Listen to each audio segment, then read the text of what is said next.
There's awesome advisors who opened our eyes to some of the unknowns as well.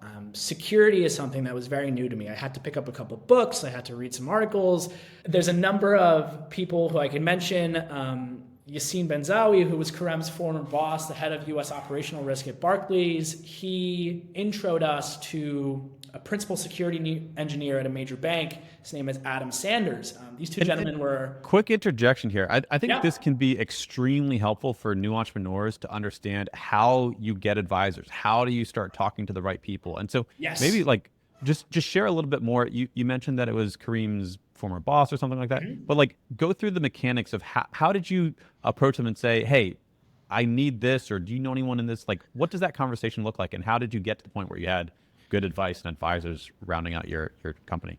Yes. So the short answer to that is be bold and ask for things. You'll be very surprised once you put your hand out and say, I'm working on something and I would really love your input and advice on this. Start there.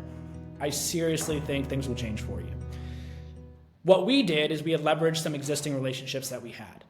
Kareem's former boss's boss, Yassine, who's an awesome guy, he saw something in Kareem.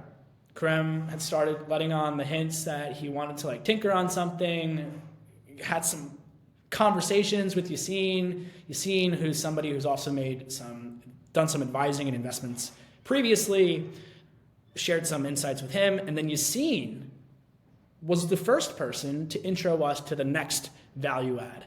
And that was Adam Sanders. Adam is a principal security engineer at a major bank. He had previously worked on the Robonaut, which is the first humanoid robot in space, I believe, on the moon. He's got some odd 30 or so. Wait, how do I not even know about patents. This? The Robonaut? The Robonaut's a cool thing. I definitely recommend looking it up. It is a really inspirational project. Actually, when I was talking to Adam, I was a little bit like, oh man, like he has so many answers for what we didn't know, which was around like security and the application of AI and like security and compliance. But the only thing I wanted to talk to Adam about was like Robonaut. That would be me too. It's like, yes, this is all useful, but robots on the moon? What? Tell me more. Very cool. Very cool. And again, Adam is a great example of someone who was willing to make intros to us. We went from Adam to talking to leaders at companies like Microsoft or the Big Four, Deloitte. And then it just spirals. Just a tangent really quick, another really awesome example is we've got some more targeted advisors on our board now. There's Matt Gantz, who leads up privacy engineering at Notion, one of the fastest growing startups in the world. He's on our advisory board. And something that I will acknowledge, being a young entrepreneur, at the time there wasn't much on the internet about me, there wasn't much available to read. I leveraged that network. I leveraged Yassine, who is very willing to stick his neck out for us and ask these people to come and speak at our event or join our advisory board. And that's how we got Matt Gantz at Notion. We got Sam Davidson, who's leading security engineering at Etsy. We were able to get Mark Dorsey, who's the CISO at Netlify.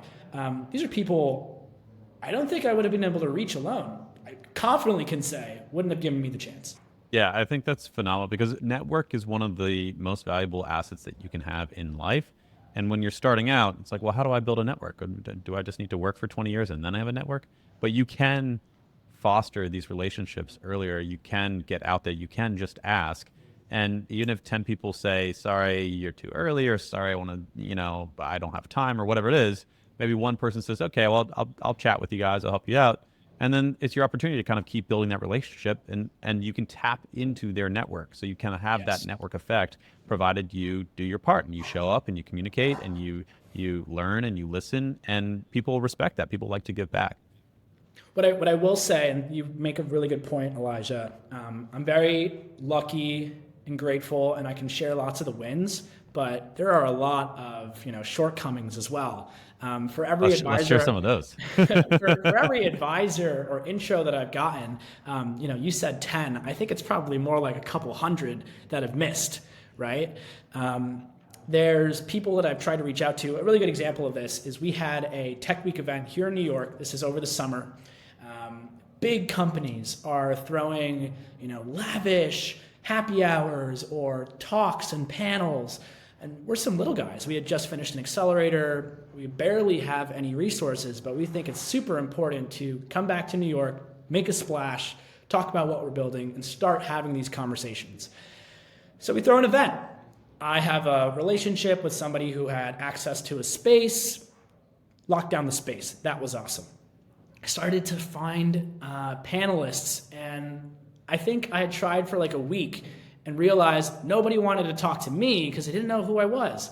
I was getting rejected I was reaching out to topical people. We were going to like large financial institutions, asking their security leadership if they wanted to chat. We were going to the large tech companies that are here in New York. Nobody would bite. And then we leveraged our network. We leveraged our advisors who made some of those connections for us. And then through that event as well, the former CTO of Blue Apron, who's an awesome individual, Irina, she came and she started to like interact with us and have some chats with us. There was leadership from companies that are competitors, and they were like, who are these guys? There's nothing about them, but it's because we were able to fill up a room with 200 people listening to some awesome panelists, all because leveraged this big, awesome network that helped us get to like where we are. I credit them to everything. But yeah, got punched in the face a lot.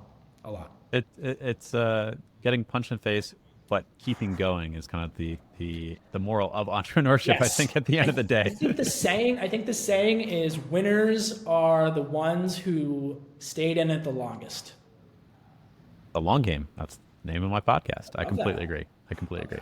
What's it like as, you said you're a third-time founder, but this is a first venture-backed company.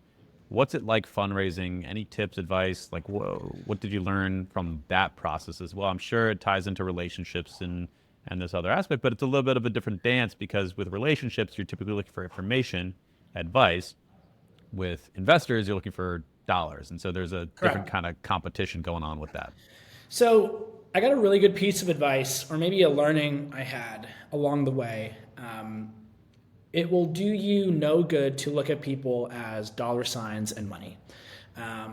No relationship in my life is going to yield more value than good people, being surrounded by inspirational people, doers. Those are the people that are ultimately going to have the greatest impact on your journey. And I'm still early in my journey, and I'm lucky to have that learning now rather than just like chasing investors because they hold the checkbook. The other thing that I think is important to address with that is when you ask for money, you are very likely to get advice. If you ask for advice, you're likely to get some money. I found that to be very true. If you enjoyed that clip, there is much more of that conversation. Make sure to check out the full interview where we get into so much more. And if it was helpful, click the like and subscribe button. If not, no worries. Hopefully, I'll convince you next time. I hope you have a wonderful day and enjoy wherever you are.